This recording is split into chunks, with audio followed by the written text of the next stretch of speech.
So a really interesting theme that a reoccurring theme in the book is that of the image of the mosaic, right?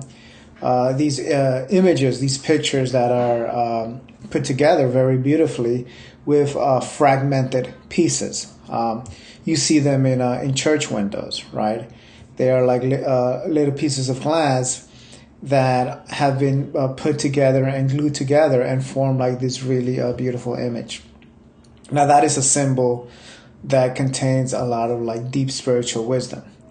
Now, one of the points that the author of Meditations on the Tarot makes is that at first it may seem that we live in a world that we somehow just have to kind of like make it work. We have so many differences of opinions, so many people from so many different backgrounds, and it's like these different worlds have to somehow come together by force, right? We have to kind of like glue them together and says, we have to learn how to operate as a unit, right? And it seems like we're in that constant conflict of making things work together. But a point that the author makes is like no, it's not. The world is not a mosaic. It's an organism. It works together as one, just like the body works together as one organism. All the different parts of the physical body are working in tandem with one another. So in the same way, at least in theory, human civilization is also designed as an organism where we are all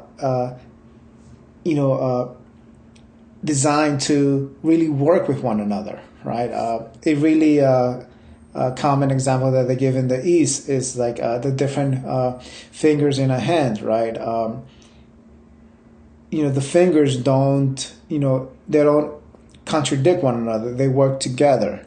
So in the same way, each human body is like a finger on a hand that is if they understand, the deeper aspects of their mind, that we are meant to work together. So this idea of the mosaic is very is a reoccurring theme, and we will come back to it quite a lot. A good political example is that, in American politics, you have the two political parties of Democrats and Republicans, and it seems like those two parties are always, conflicting with one another, but somehow, they have to make it work, right? And that's a clear example in politics. Now we also see that in places like the Middle East, where Jews and Muslims have always been in conflict with one another, right? And so those are just two really political examples, right? And it seems like that is the pattern of the world. But what the author of Meditations on the Tarot makes is that no, it's if we get to the nature of it, if we get to the foundations of it, it is designed to work as an organism, right? And that is also a theme within Buddhist philosophy, where the whole world is one organism rather than all these bunch of pieces that somehow have to come together. So the idea of the mosaic is a very interesting one, and it is a reoccurring theme in our studies.